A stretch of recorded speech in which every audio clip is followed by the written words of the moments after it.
नमस्कार। नेशन 24 में आपका स्वागत है। मैं कुमकुम। कहते हैं देश में चौथा स्तंभ के तौर पर मीडिया और पत्रकारिता को विशेष दर्जा और पहचान मिली हुई है, और जो खबरें हम लोग के माध्यम से अखबार या टीवी में आता है उसको जनता सच मान लेती है, और यदि इन्वेस्टिगेशन सही रहती है तो सरकार भी उसको लिंक मानकर कार्रवाई करने से नहीं चूकती। पर यदि यही चौथा स्तंभ, जिसको हम मीडिया या पत्रकारिता कहते हैं, यदि गलत खबरें या रिपोर्ट पेश करे तो आखिर सरकार या जनता कैसे तय करेगी कि सच क्या है और झूठ क्या? जी हाँ, हम बात कर रहे हैं झारखंड की राजधानी रांची की एक खबर की, जिसमें एक निजी चैनल के द्वारा 4 लोगों को आरोपी बनाकर खबर प्रसारित किया गया, जिसमें से एक बैंक ऑफ बड़ौदा के बिरसा चौक के ब्रांच मैनेजर वीरेंद्र कुमार को सृष्टि हॉस्पिटल को लोन देने के एवज में एक मोटी रकम लगभग 85 लाख रिश्वत या कमीशन लेने के मुख्य आरोपी बताते हुए मास्टरमाइंड घोषित किया गया था। खबरें चली भी और लोगों ने देखा भी, बातें समाज में शुरू भी हो गई और लोगों के बीच ये जानने के लिए उत्सुकता होने लगी कि आखिर सच क्या है और झूठ क्या। इस सच को जानने की हमने भी कोशिश की और पहुंच गया सीधे बिरसा चौक स्थित बैंक ऑफ बड़ौदा ब्रांच में, जहां हमें पता चला कि पहले जो इस ब्रांच में मैनेजर थे वीरेंद्र कुमार, उनका ट्रांसफर हैसाग ब्रांच में हो गया है। हमने सीधे तौर पर उनसे टेलीफोनिक संपर्क साधा और मिलने पहुंच गए उनके आवास पर। मैंने पहली बार महसूस किया कि उनकी मानसिक हालत ठीक नहीं है, और खबर के प्रसारित होने के बाद खुद ब्रांच मैनेजर वीरेंद्र कुमार और उनके परिवार के लोग भी परेशान और असहज महसूस कर रहे हैं। हमने जब ब्रांच मैनेजर वीरेंद्र कुमार से इस पूरे मामले को लेकर बात की और इस सच को जानने की कोशिश की तो उन्होंने क्या कुछ कहा, आइए उनकी आप बीती खुद उन्हीं के जुबानी सुनते हैं। नमस्कार, नेशन 24 में आपका स्वागत है। मैं नीरज।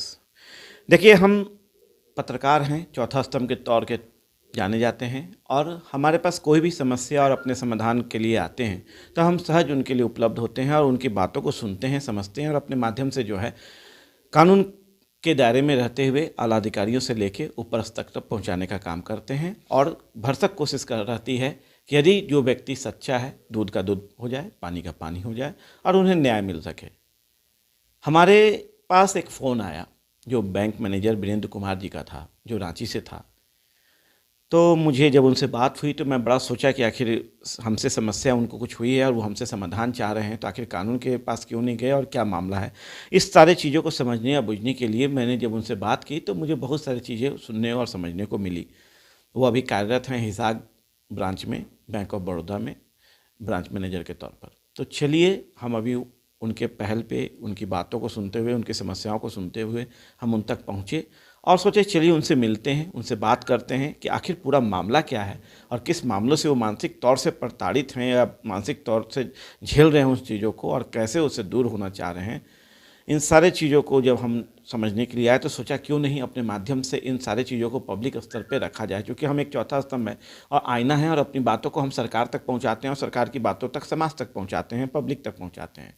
तो इनकी बातों को भी मुझे लगा कि चूँकि ये प्रताड़ित हो रहे हैं किसी से, किससे हो रहे हैं, क्यों हो रहे हैं, क्या मामला है, इन सारी चीज़ों पर हम इनसे चर्चा पर चर्चा करेंगे और जानेंगे कि आखिर क्या है समस्या, क्या है मामला, और क्या चाहते हैं कानूनी तौर से ये सहयोग, और मीडिया से इनको सहयोग क्या चाहिए, और क्यों ये मीडिया के शरण में आए। इन सारे चीज़ों पर भी हम चर्चा और परिचर्चा इनसे करेंगे और जानेंगे इनसे पूरी चीज़ों को दर बाई दर, स्तर बाई स्तर, विस्तार बाई विस्तार।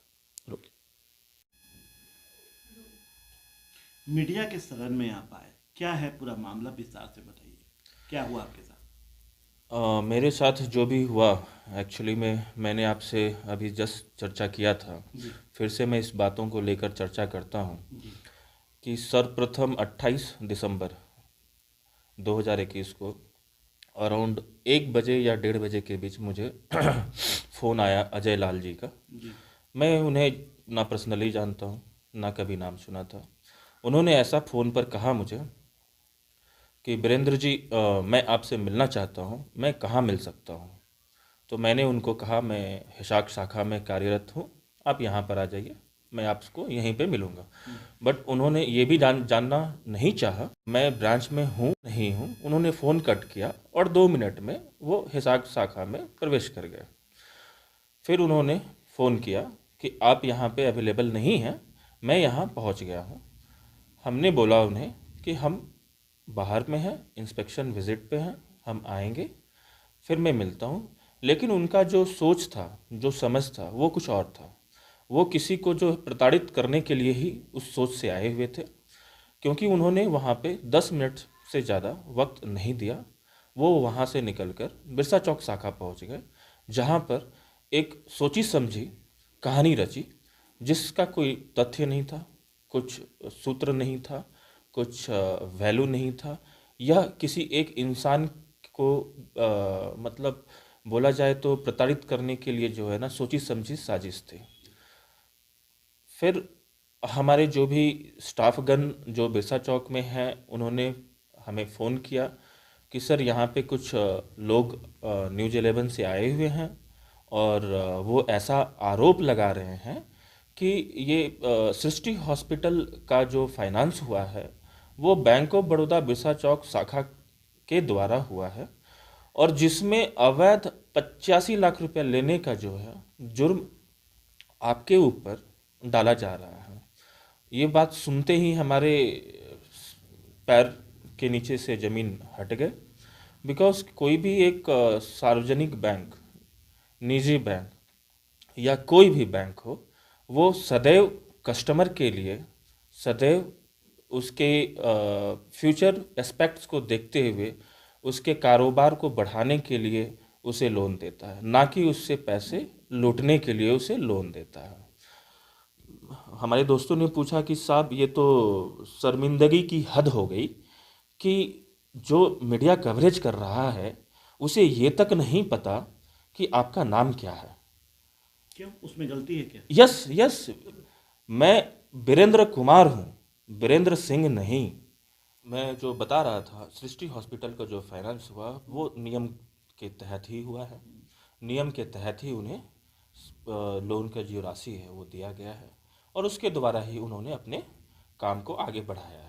ये कैसा होता है कि हम जो भी मैनेजर्स होते हैं वो सब एक बैंकिंग चैनल में एक डीएलपी, एक लेंडिंग पावर बनाया गया है। जैसे मैं जो जिस पोजीशन पे हूँ, इस पोजीशन में मैं 50 लाख से ज़्यादा का लोन हम फ्रेश लोन नहीं कर सकते हैं। एक बड़े ऑर्गेनाइजेशन से जुड़ा हूँ जिसका नाम बैंक ऑफ बड़ौदा है, और ये बैंक ऑफ बड़ौदा विश्व स्तरीय बैंक है, जहाँ पे मेरी एक भी खामोशी उस बैंक को भी कलंकित कर सकती है। इसके लिए मैं ये इंडिविजुअल वे में मैं गुजारिश करता हूँ कि इस मुद्दे को ज़रूर उठाएं, जिससे कि दूध का दूध पानी का पानी हो जाए।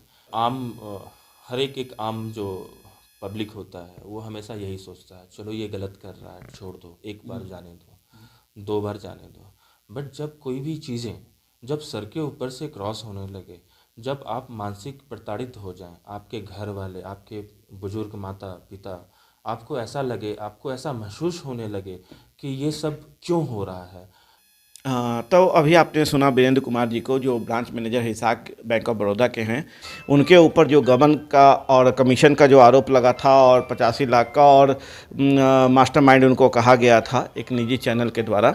तो अब हम उसके दूसरे चरण में आ गए हैं और हम ये बताना चाह रहे हैं कि वो मुख्य बिंदु, वो मुख्य केंद्र जहाँ से इस चीज़ों को लेके जो है खबरें प्रकाशित और प्रसारित की जा रही है, लगातार जो है खबरें जनमानस में, जनता के बीच पब्लिकली जो है उसको पब्लिश की जा रही है। तो आखिर क्या है पूरा मामला, इन सारे चीज़ों पे तो हम गौर फरमाएंगे ही चरणबद्ध चरण तरीके से। पर अभी जो मुद्दा है वो है वीरेंद्र कुमार जी को लेके कि उनके ऊपर ये आरोप लगा है कि उन्हें 85 लाख रुपया कमीशन दिया गया है उनके अकाउंट में, और उनको मास्टरमाइंड कहा गया है इस पूरे खेल का। तो थोड़ा सा अभी हम मौजूद हुए हैं सृष्टि हॉस्पिटल में, जो मुख्य बिंदु है, और यहाँ पे हमारे साथ मौजूद हुए हैं देव सर जी, जो यहाँ पे ऑनर हैं। आइए हम इनसे बात करते हैं और हम इनसे जानते हैं कि एक्चुअल में पूरा मामला क्या है और क्या सच में उतना बड़ा रकम का कमीशन दिया गया है। इन सारी चीज़ों पे चर्चा कर रहे हैं। सवाल है सर कि क्या है ये पूरा खेल, क्या है? वीरेंद्र कुमार ब्रांच मैनेजर बिरसा चौक के हैं। जिस समय ये प्रोजेक्ट फाइनेंस हुआ था तो वो ब्रांच मैनेजर थे और जितना भी फंड जो भी सैंक्शन हुआ और उस फंड का यूटिलाइजेशन सारे मशीन खरीदने में हुई और फंड्स का यूटिलाइजेशन जोनल ऑफिस से भी लोग आके वेरीफाई कर चुके हैं और जितना भी जो भी मशीन्स इंस्टॉल्ड हैं, जिस मशीन के लिए फ़ंड एलोकेट हुआ था सारा मशीन इंस्टॉल्ड है। Zonal office bank of Baroda से बड़े अधिकारी लोग आए और वो लोग देखकर पूरी तरह से सेटिस्फाइड हैं कि हाँ, जितनी भी फंड्स सैंक्शन हुई हैं उन सब की सारी मशीनें खरीदी गई हैं। और यह आरोप लगाना कि 85 लाख रुपए रिश्वत दिए गए हैं, ये पूर्णतः निराधार है, इसमें कोई तथ्य नहीं है और उनको बदनाम करने का ये साजिश है। सर चलिए सर कह रहे हैं कि उनको बदनाम करने की साजिश। सर एक बात जानना चाहते हैं कि यदि कोई लोन होता है तो वो लोन के बाद क्या बैंक मैनेजर के पास ये अधिकार होता है या बैंक मैनेजर के ये कंडीशन में होता है कि वो आके खड़ा होकर बिल्डिंग बनवाए?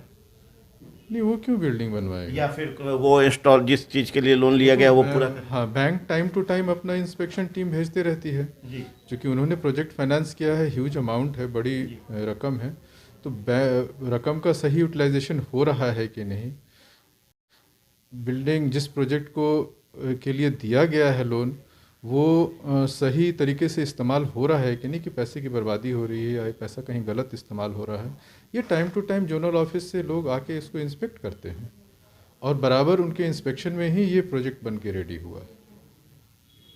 सर रेडी हुआ है, ये सर का कहना है। एक सवाल है सर कि सूत्रों से पता चला है कि सर कल शायद आपके यहाँ बैंक ऑफ बड़ौदा से कुछ लोग आए थे, तो उन्होंने क्या कहा या क्या देखे? उन्होंने जोनल ऑफिस से उन्होंने आया था और उन्होंने हर एक मशीन जो भी वहाँ से सैंक्शनड है उसको इंस्पेक्ट किया, उसका इंस्टॉलेशन वेरीफाई किया और यह पाया कि ये एकदम सही तरीके से इंस्टॉल्ड है और सभी मशीनों का इंस्टॉलेशन कंप्लीट हो चुका है। चलिए, सभी मशीनों का इंस्टॉलेशन जो है कंप्लीट हो चुका है। ये वो बैंक ने इनको फंड रिलीज़ किया था, लोन दिया था, उन्होंने अपने इंस्पेक्शन यहाँ पे किए हैं आके और देखे हैं कि जो मशीन के लिए डॉक्टर साहब ने जो मशीन के लिए जो लोन लिए थे वो मशीन सही ढंग से लगा है कि नहीं, वो तो उनके इंस्पेक्शन में ये साबित हुआ है कि वो मशीन लगा है और सुचारू रूप से काम भी कर रहा है।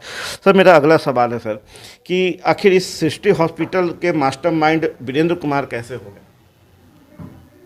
वीरेंद्र कुमार पूरे लोन प्रक्रिया में एक ब्रांच के सिर्फ मैनेजर हैं, बाकी ये जो भी होती है इतने बड़े अमाउंट की सैंक्शनिंग वो रीजनल ऑफिस से होती है और रीजनल ऑफिस जोनल ऑफिस के गाइडेंस में काम करके ये सारा लोन प्रक्रिया होता है और जो भी टर्म्स कंडीशन होती है वो सब पहले से तय रहती है और इतने अधिकारी और इतनी सुपरविजन स्ट्रिक्ट रहती है कि वो लोगों को प्रोजेक्ट पूरा करना रहता है।